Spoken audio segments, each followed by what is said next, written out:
What's going on, guys? Brian back with another episode of our Stated K2 Lethal Zone Guide. And today we got quite a bit to deal with. And as soon as I start talking, you guys know how it is. They also start talking. So today we have some stuff we have to work on. Now, in this position, guys, I told you before, I like to produce my own resources, especially in Lethal Zone when you're dealing with things like stamina. Stamina is probably the most important resource in the game that you have to have it if you want to be like decent at most things. Now the problem is you can't craft stimulants. You can craft snacks though, which all you need is a kitchen. And you can prepare snacks, but snacks are not even that good of a Lethal Zone stamina item. You want energy drinks, and in order to get these energy drinks, what you need is a chemist and water. So today we are going to focus on getting my survivor here, Douglas. He doesn't have a 5th skill. We're going to try to get him leveled up as a chemist. So I would advise you guys, if you want to build your own community nice and specific for you, try to get survivors that don't already have 5th skills or that have 5th skills in line for what your goals are. You know what I mean? Like if I know I want this chemistry build, I would either A, sought out a survivor without a 5th skill and make him a chemist myself, or sought out a chemist, you know what I mean? But in this case, I have somebody without a 5th skill, and I'm going to try to train them up in chemistry. So how we're going to train them up in chemistry is here at Ammo Outpost. We're going to go ahead and once you get up to level 2, you can teach people the chemistry skills. So that's what we're going to do once we get this plague heart done. So that's why I said we got some stuff we got to do. We got to clear this plague heart out. Once that plague heart's gone, I'll be able to claim this as an outpost. We'll upgrade it to level 2. I'll teach my chemistry, and I should be able to manufacture my own energy drinks. Now, the one thing I do got to make sure is, do I have a water? So I don't have a water cooler yet.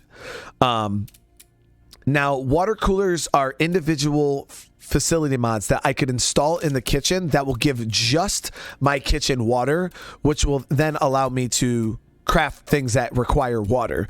I don't have one of those. The best way to find those is going and checking in like warehouses and stuff. But there is a way around it, because I can go get myself a few materials, and we can go ahead right here and build a rain collector. And actually, I'll just build it now because they're really cheap. And this is the easiest way to get base water, guys. The easiest way to get base water. But you do lose a small facility slot. But in this base, it doesn't really matter. So I'm going to build this. That's going to build. It's going to take a little bit. And like I said, once that's done, we are going to be able to turn that on and have base water, which is going to be nice. But I have an infestation on the map. And like I tell you guys, make sure you take care of your infestations. They're very, very important. And this enclave is also hit me up for some fuel now. It's like, what the hell, guys? So when you have enclaves that are allies, like these guys, I don't want to lose these guys as allies. And the thing is, if I do not give them what they're asking for, they're going to downgrade from allied. We need help. Of course, they need help. They're going to downgrade from allied, and that's the last thing I want. But looking at my base fuel numbers, I'm like, yo, I really don't have the fuel right now to give them. So I'm going to check the map really quick, and we're going to see.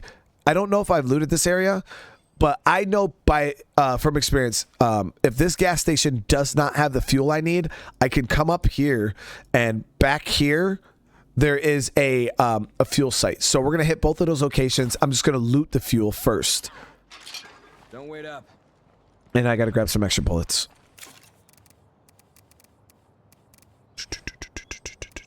5.56.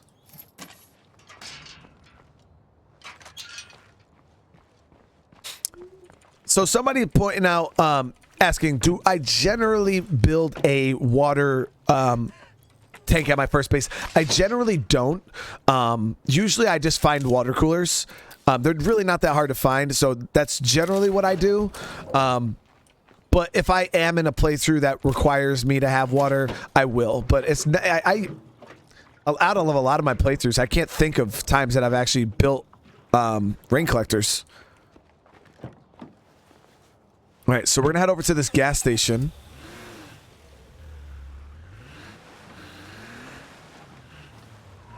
And see if we can get this fuel. That plague heart can't be far away. So I think I smell it. The good thing is, once we get this plague heart out the area, that's when you kind of want to dial back and just start looting. Go around the town once you make the city safer, because getting rid of the blood plague in this city is going to be such a good thing for us. It makes looting safer. Your exposure to the blood plague is going to be way less, and that's the #1 killer in Lethal Zone, honestly, is plague ferals and blood plague. But I'd say most of your survivors die from the actual plague more than they die from actual damage. But all right, so we just used the car there. As I showed you, the car is probably the most mighty weapon in all of State of Decay. So but we can't really secure this place with a plague. Definitely want to use it. So I'm just going to loot this place out completely, because I'm just going to drop this stuff off at an outpost. Everything except the rucksack. So Whoa, check this out. We'll clean this place out.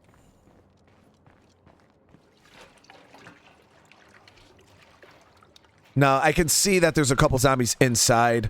I don't know if I want to go inside.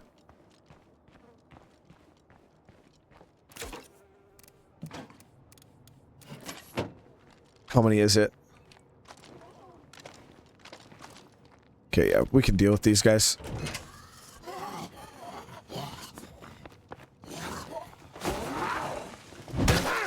Now, me personally, I like to draw zombies outdoors. I don't like to fight inside, just because you can get caught up on the geometry of the building. It's dark, you can't see. The camera does weird things when you get up close, and you can't see something come up behind you. So I generally like to fight outdoors, where if something comes up behind me, I can see it, compared to like when you're inside, you see how the camera like sucks in and does like weird things. You gotta be careful, because you can't see if something comes up behind you. So generally I like to fight outside.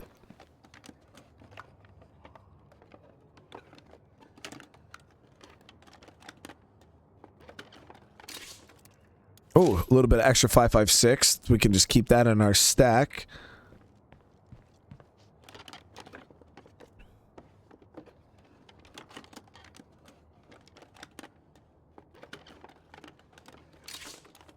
Paradise. We'll sell that to that enclave when we get over there.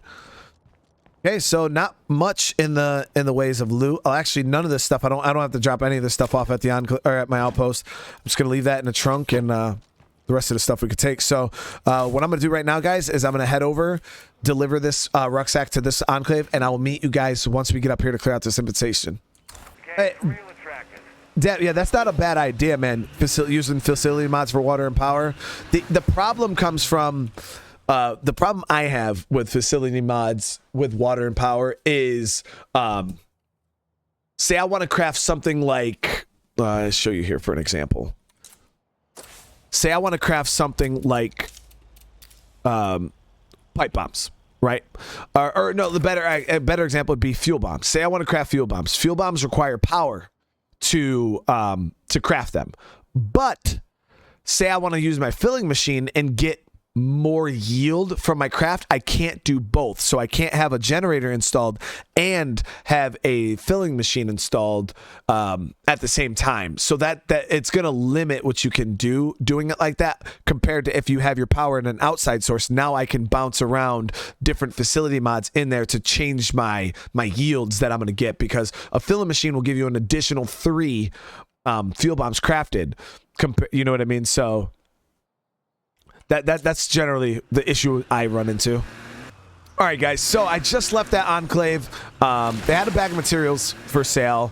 I didn't end up buying it, because even though we could use the materials, I didn't end up buying it because we need to save up our influence in order to train my guy to be a chemist.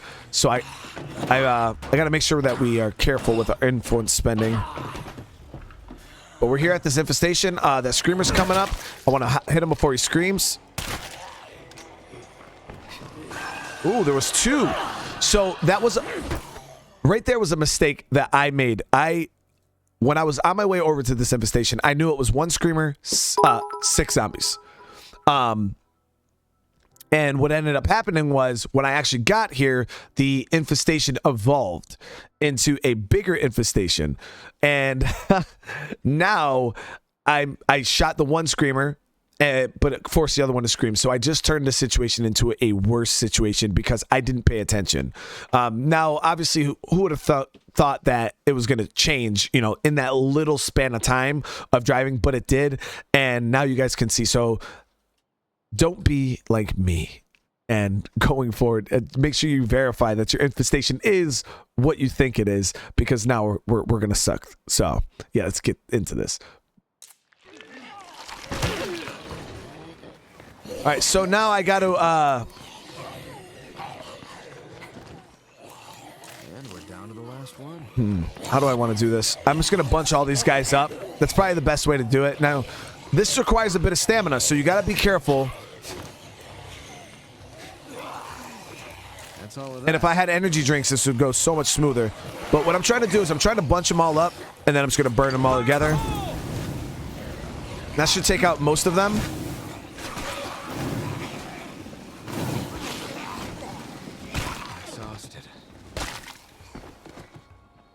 But like I said, that is expensive. You got to use stamina to do that. But like I said, if you have energy drinks, it's a lot easier than trying to do it with snacks. All right, so I just want to get eyes on the screamer. We're just gonna take him out. And so this is the new update 28, and there is a bug right now that when you clear an infestation, the icon doesn't go away. The infestation is indeed cleared, but the icon is just still there. So if it does really bother you and you want them to go away, you can just log out the game and then log back in, and it will go away.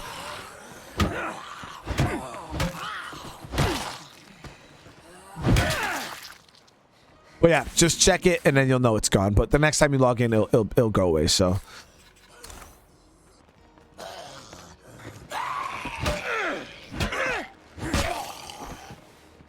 All right, now with update 28 came this new zombie density system where you can see where areas of the map are less dangerous. The zombie density is very scarce. And then where you get this dark red wine stain here, that's where the actual, that means there's a lot of zombies in that area. So you could see areas that don't have a lot of zombies, areas that do have a lot of zombies. And if you want to do some safer looting, try to stick to the areas with the lower zombie population, obviously. But for right now, it is what it is. This area is pretty clear, but there's not a whole lot to loot in that area. But my goal is going to be to try to eat away at the zombie density here in Spencer's Mill. But we're going to head back. We're going to gear up, and we're going to go take out this play cart because that's going to pretty much set us up for what I'm planning on doing. So I'll see you guys back at base. All right, guys. So we are back at base. I just got geared up for a play cart. Now, my character here, she's the one I want to bring because she is the one that has the incredible immune system. Addie here, she has an incredible immune system, which means she takes a lot less plague damage. So if you do have people that have plague resistance, you always want to make sure you use them in situations where you know there's going to be a lot of blood plague. On top of that, she also has hygiene. So she is like super resistant to blood plague, but she's injured. And I don't have a level 2 infirmary yet. So how can I get around that injury? What you can do is you can come in here and you can actually just spend medicine to heal people. It acts as a first aid kit. And if you have knowledge of medicine, it reduces the cost by 1 because usually this costs 3. But you can actually come in here and just do this for 2 meds. And it's pretty cost effective. So what we're going to do here is we're going to activate this. Now you can see her injury went away and she's back at full health. I went ahead and I loaded up with everything I had in my inventory. I don't have a whole lot of resources when it comes to like destroying plague hearts. And I'm pretty sure at this point you guys won't either because, like I said, I haven't been slow building. I've kind of just been pushing. But I scraped up enough to get a plague heart done. I have a heavy weapon, which is what we're going to kind of try to focus on for the first phase. I have guns and ammo to keep the ferals off my back because that's mainly the only thing I'm going to shoot is the ferals. I have fire for hordes just in case we build up hordes, blood plague cures just in case we get plagued up, and I got some explosives to throw at the plague heart as like a last ditch effort type of thing if we need to if we need to, like, you know, just hurry up, damage the heart, and get the hell out of there. As you guys can see, I'm bringing stims, which are the best stamina items in the game, and I'm not really bringing much healing items. I only have one bottle of painkillers, because if I take a lot of damage, I'm just going to run away. And stamina items are just so much more important than health items that I would always advise you guys to prioritize stamina over health. Okay, so let's throw this gas can. We can't. Whatever. Let's just let's head over here. So this is going to be in the house on the corner. We're going to park down here. Want to make sure my car's in a good spot for me to get away.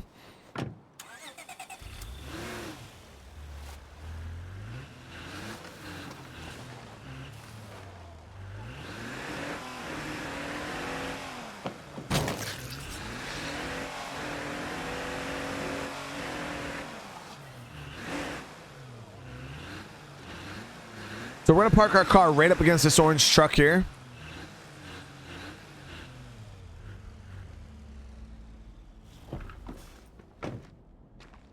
All right. Now, obviously going through this, I'm going to try to lure all the zombies outside. What a wonderful smell we've discovered.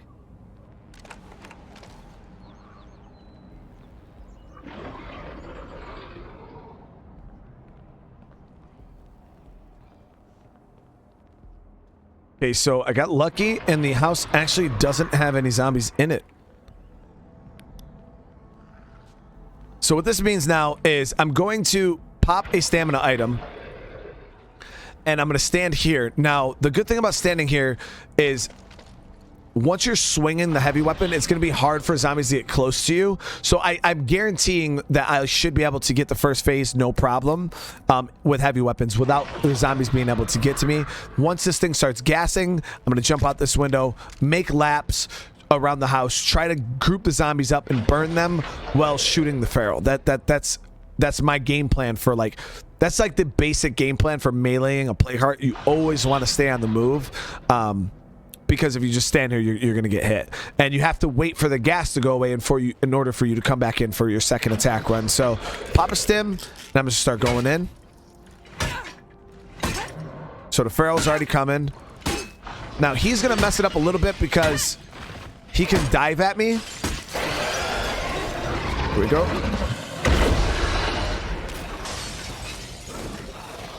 Now, because I have that stim activated, I am going to be able to just sprint. Make sure I have my fire selected.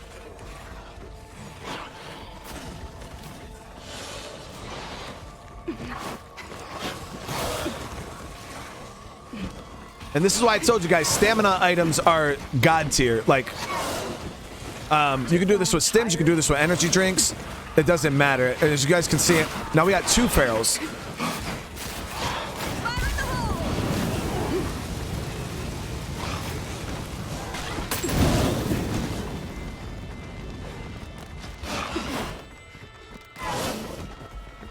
Now, if I could separate these ferals, that'd be awesome.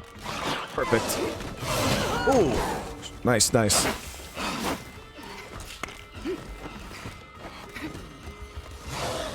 Looks like nobody else is home.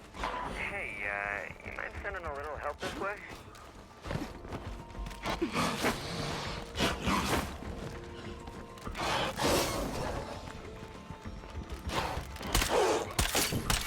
The armor's gone.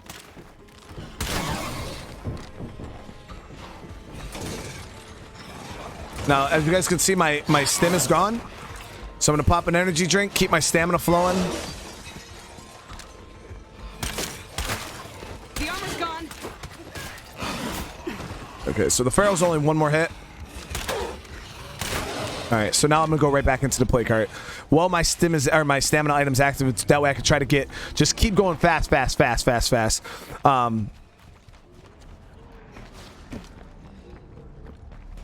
And we just pretty much spread all those zombies out.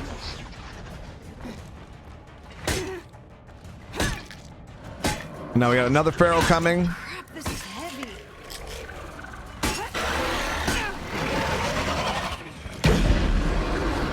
So same plan. Just keep moving.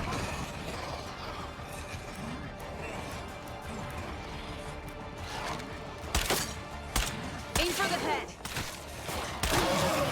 Now that the Feral's gone, I don't even have to worry about these zombies. I can literally just go right back into the play cart.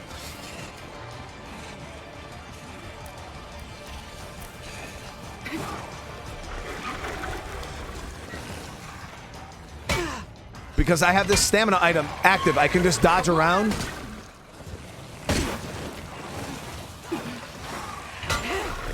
And just still get hits in. And I killed it. So once that's done, now you can just literally get the hell out of here. But that's the power of stamina items right there, guys. They can turn even a basic plain Jane survivor into John Wick. You know what I mean? It's pretty insane.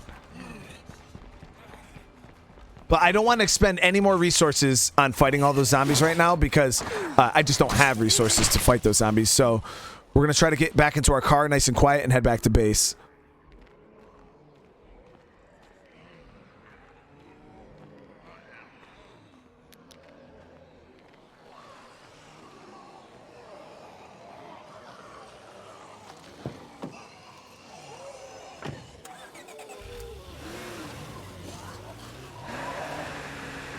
So, yeah, the hardest part about Plague Hearts, honestly, is the Feral. Once you learn how to kind of herd the zombies around and work around them without actually having to deal with them, zombies are really, really easy to work around. You can, especially when you have stamina. You can just dodge through them, dodge around them, bunch them all up, do whatever. It's the Ferals that are a little harder to deal with. So separating the Feral from the zombies, dealing with him, then just going back in and like, but when you're trying to take on all the zombies and the Feral at the same time, especially when you've seen I got hit with the 2 Ferals, that's when I was like, all right, yeah, I definitely have to get these Ferals spread out. Start using your terrain, your obstacles, put space in between you and the Ferals, try to get them line of sight. And now what you guys seen is I got one of the Ferals trapped behind a wall. The other one followed me. I was able to separate them and deal with them individually. But sometimes that's harder. It's easier said than done. And what you can do is you can burn the Ferals, throw fire down. They'll both start rolling around. And as they're burning, you're just sitting there taking shots, picking them off one at a time because it's easier for you to shoot when they're not coming at you, obviously. So give me a second. I'm going to get all my gear and stuff situated. And I'll be right back with our next game plan. All right, guys, so we are back from our Plague Heart, and as you guys can see, this area is that deep red wine stain, which means the zombie spawns are still going to be really high in this area.